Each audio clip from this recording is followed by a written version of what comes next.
শুভ সকাল সুপ্রিয় শিক্ষার্থীবৃন্দ, আশা করি তোমরা পরম করুণাময়ের অশেষ কৃপায় ভালো আছো।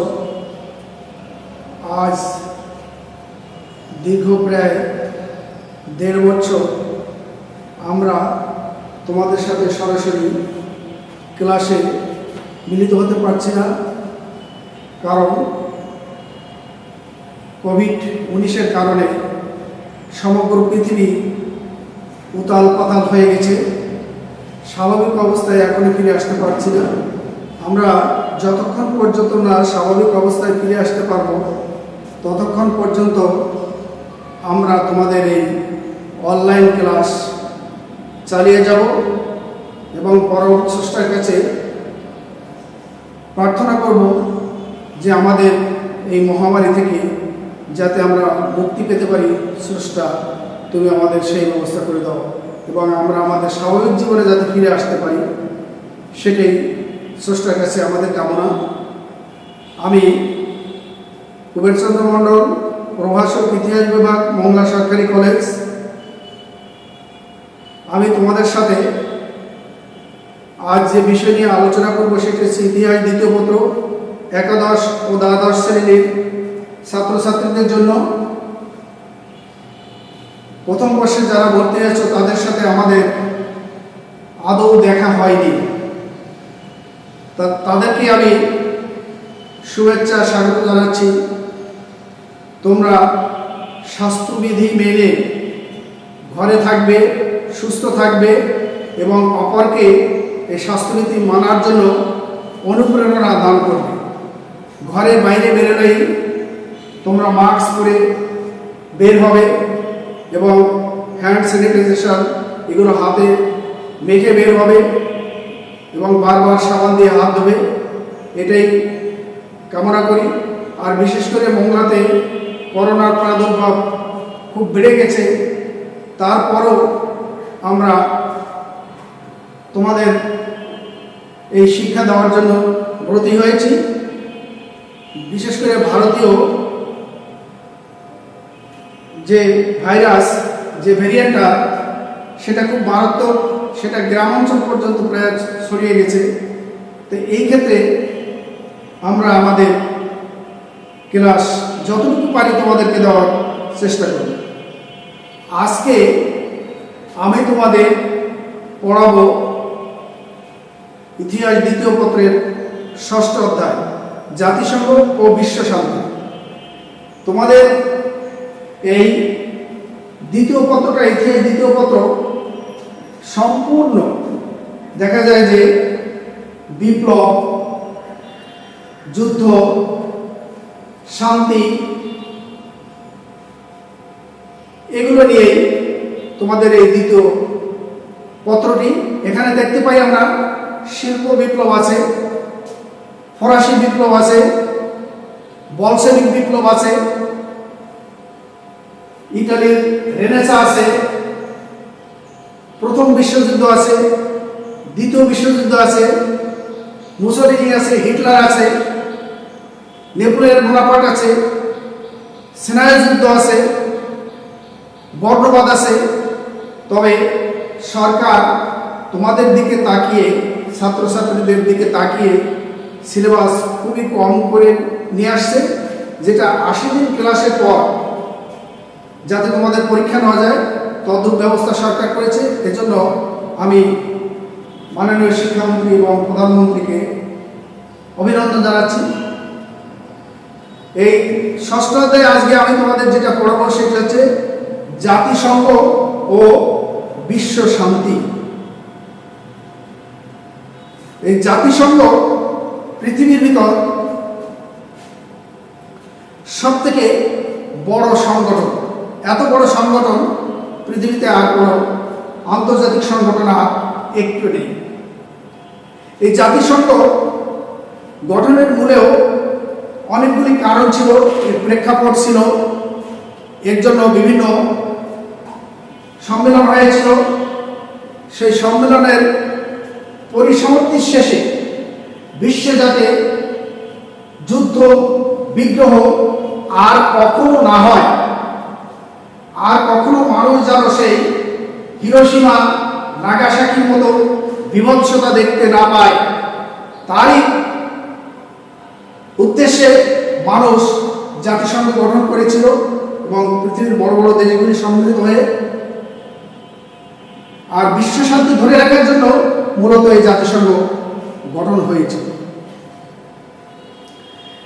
এখানে দেখা যায় যে যদি জাতিসংঘ গঠিত না হতো তাহলে পৃথিবীতে দেখা যায় যে কি অবস্থা হতো সেটা বলা যায় না।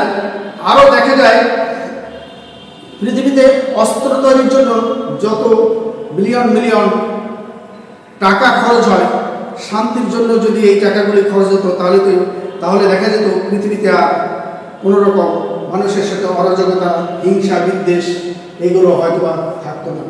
তাই এই জাতিসংঘের নিউ ইয়র্ক শহরে যে হেড অফিস, সেই হেড অফিসের ছবিটাও তোমরা এখানে দেখতে পাচ্ছ।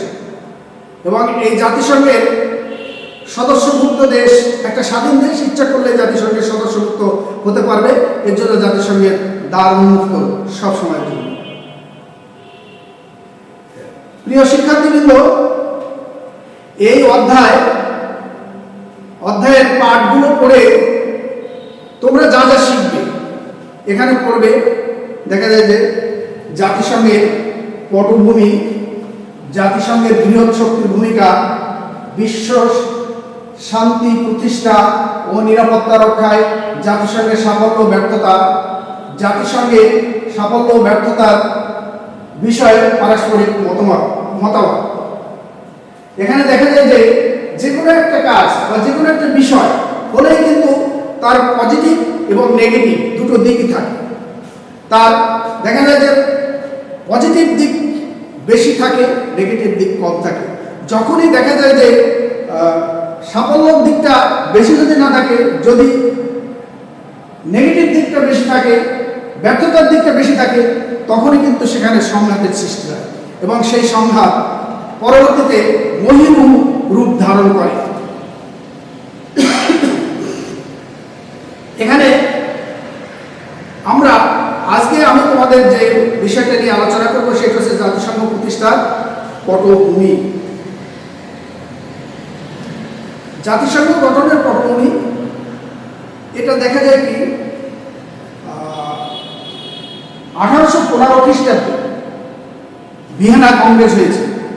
কারণ ফরাসি বিপ্লবের পর I am the son of revolution, Napoleon Bonaparte বলেছিল আমি বিপ্লবের সন্তান।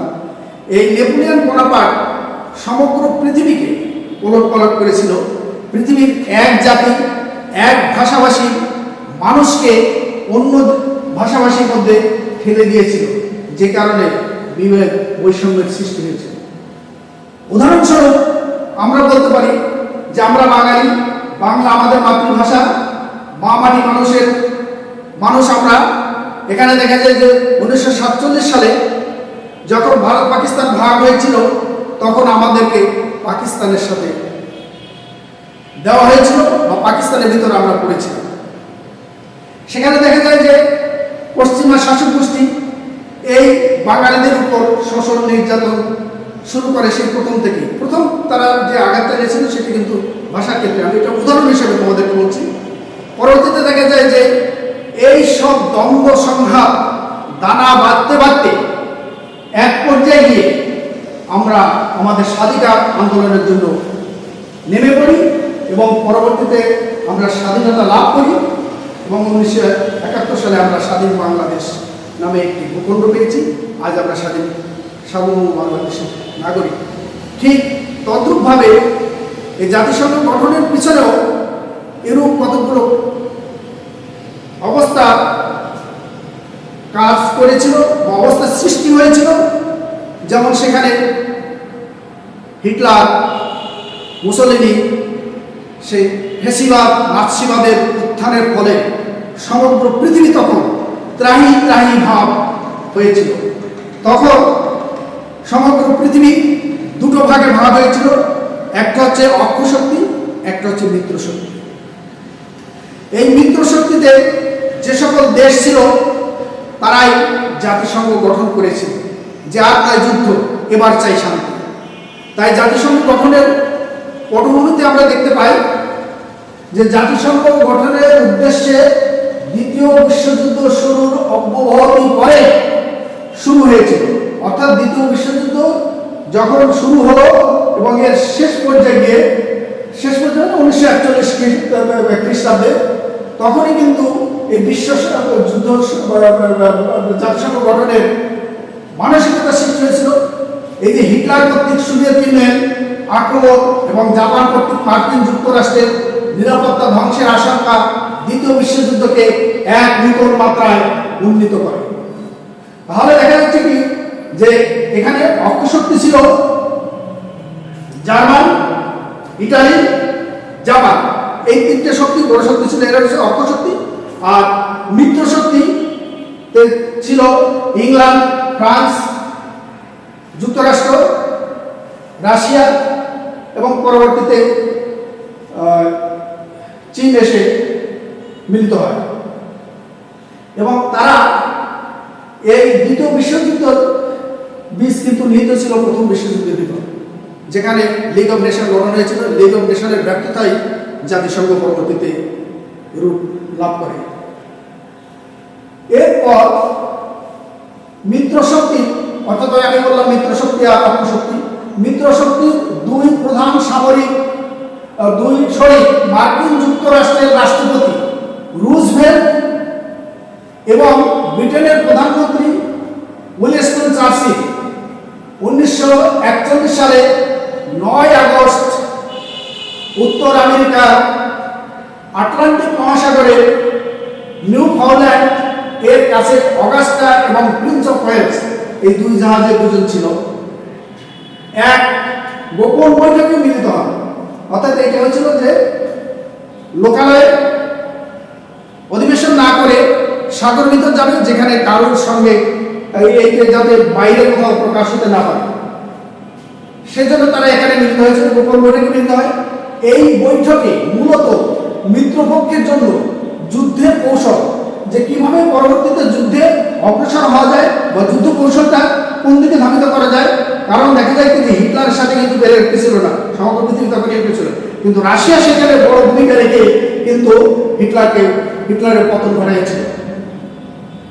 মিত্রপক্ষের জন্য যুদ্ধের কৌশল ও নীতি নির্ধারণ সংক্রান্ত বিষয় ছিল। তবে এই বৈঠকে তারা ভবিষ্যতে এ ধরনের যুদ্ধরত আন্তর্জাতিক শান্তি বজায় রাখা সংক্রান্ত এমন কতিপয় বিষয়ে আলোচনা করেন। তাদের এই আলোচনা পরবর্তী পর্যায়ে জাতিসংঘ প্রতিষ্ঠার ভিত্তি হিসেবে কাজ করে। এই বৈঠকে আটলান্টিক সনদ প্রতিষ্ঠিত হয়েছিল। অর্থাৎ এই আটলান্টিক মহাসাগরে বসে এই চুক্তিটা হয়েছিল বিধায় এটাকে আটলান্টিক সনদ বলা হয়। আটলান্টিক সনদ 1941 সালে। আটলান্টিক সনদ ছিল মার্কিন যুক্তরাষ্ট্র ও ব্রিটেন এর দ্বিপাক্ষিক গোপন আলোচনার ফসল। এই যে আমরা দেখতে পাচ্ছি উইনস্টন চার্চিল এবং রুজভেল্ট এই যে আলোচনা করতেছে। দ্বিপাক্ষিক গোপন আলোচনার ফসল 1941 সালে 14 আগস্ট উত্তর আটলান্টিক মহাসাগরের রণতরী ব্রিটেনের প্রধানমন্ত্রী উইনস্টন চার্চিল এবং মার্কিন প্রেসিডেন্ট ফ্রাঙ্কলিন ডিলানো রুজভেল্ট সনদে স্বাক্ষর করেন। পরবর্তীতে দ্বিতীয় বিশ্বযুদ্ধে অংশগ্রহণকারী সব পক্ষই এই সনদের শর্তগুলিতে সম্মতি জ্ঞাপন করে। এই সনদের প্রধান ধারা ছিল 3। প্রথম ক, সনদের স্বাক্ষরকারী সকল দেশ সমান মর্যাদা ও সার্বভৌমত্বের অধিকারী হবে। কারণ এখানে যারা যোগদান করবে, এখানে কোনো ছোট বড় দেশ নেই, কে শক্তিশালী কে দুর্বল এটার কোনো ই ছিল না, যে প্রত্যেকে সমান মর্যাদা পাবে। খ, সকল প্রকার বিবাদ শান্তিপূর্ণ উপায়ে নিষ্পত্তি হবে। যে যদি কোনো মতবিরোধ দেখা যায়, যদি কোনো বৈষম্য দেখা দেয়, সেক্ষেত্রে শান্তিপূর্ণভাবে এর সমাধান করতে হবে। যেমন করে আমি এখানে তোমাদেরকে একটা উদাহরণ দিতে পারি, প্রিয় ছাত্রছাত্রীবৃন্দ বা শিক্ষার্থীবৃন্দ।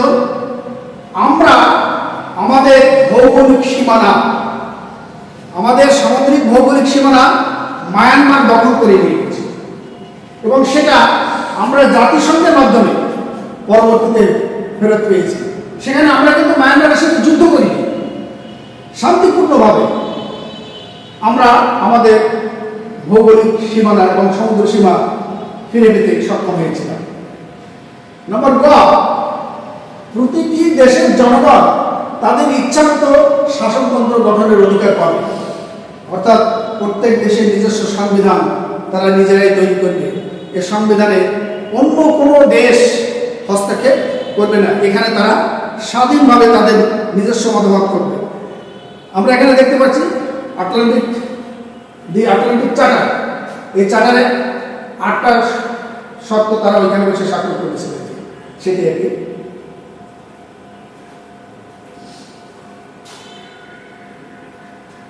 যে সম্মেলনগুলো হয়েছিল একদিনে কিন্তু এই জাতিসংঘ গঠন হয়নি, একটার পর একটা সম্মেলন হয়েছিল। আমরা প্রথম দেখলাম আটলান্টিক সম্মেলন, এরপরে ওয়াশিংটন সম্মেলন। ওয়াশিংটন হচ্ছে যুক্তরাষ্ট্রের রাজধানী ওয়াশিংটন। এই ওয়াশিংটন সম্মেলন 1942 সালে সংগঠিত হয়েছিল।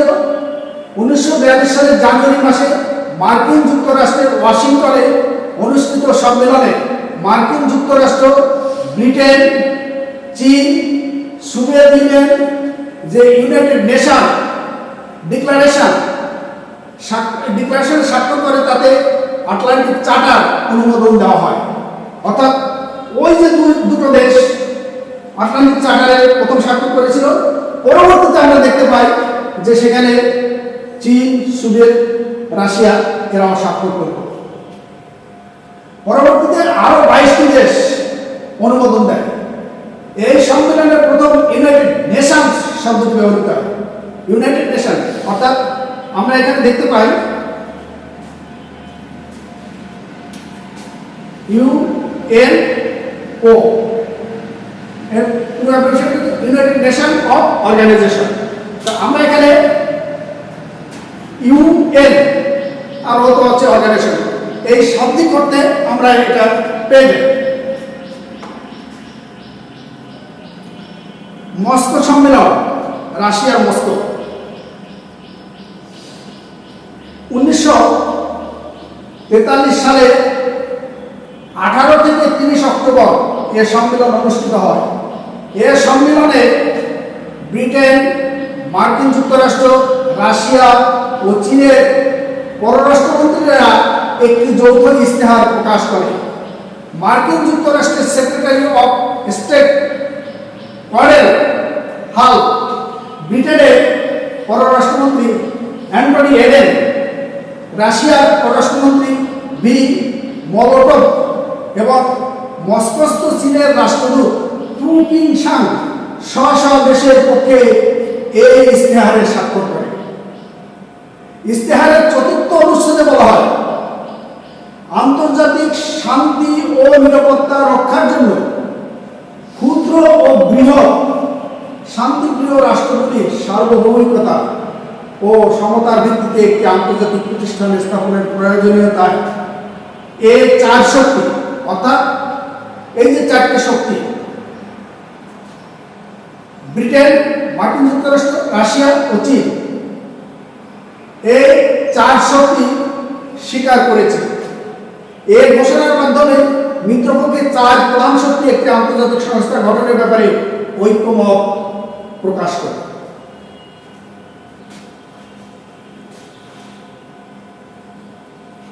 তেহরান সম্মেলন, যে কিভাবে পটভূমিটা, আমরা পটভূমি বলতে পূর্বে কিভাবে ঘটনাটা ঘটলো এবং কিভাবে বাস্তব রূপ নিল।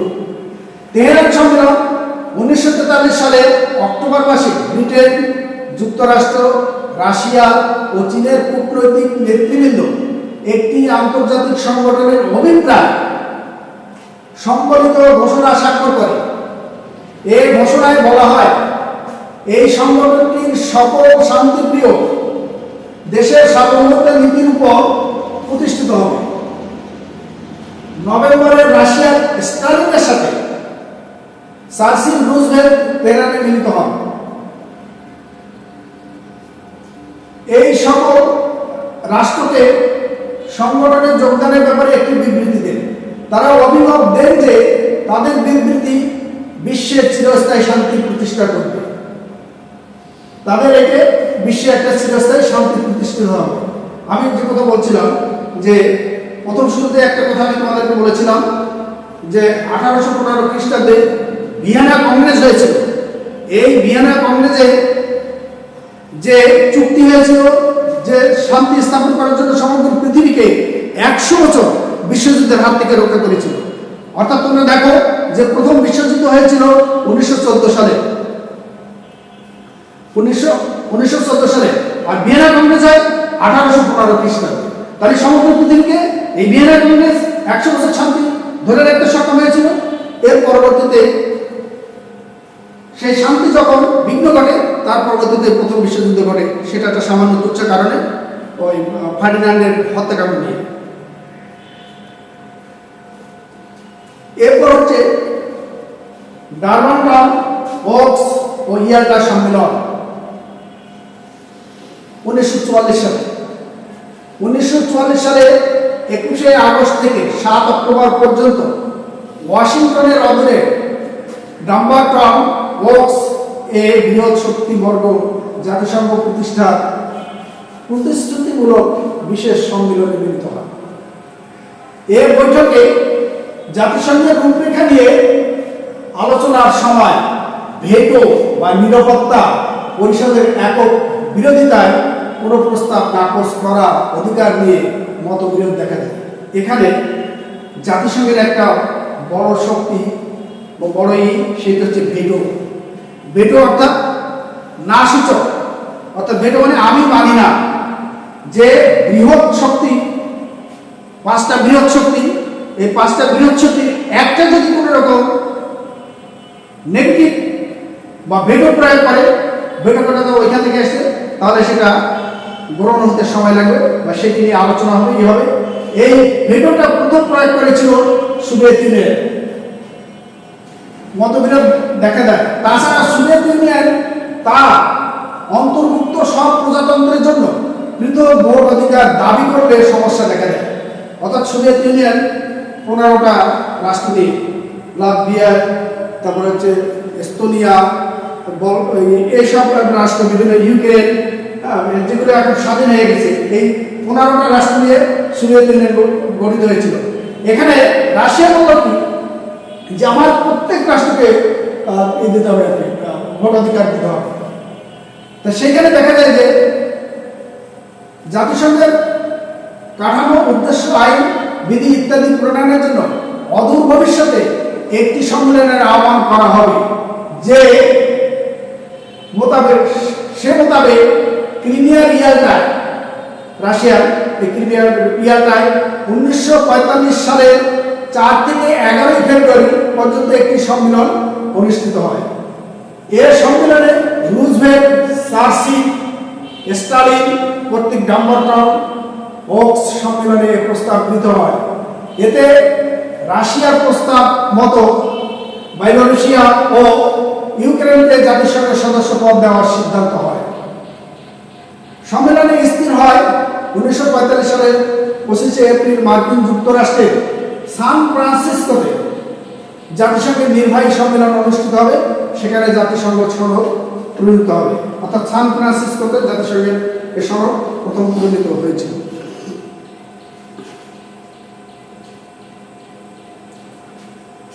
সান ফ্রান্সিসকো সম্মেলন।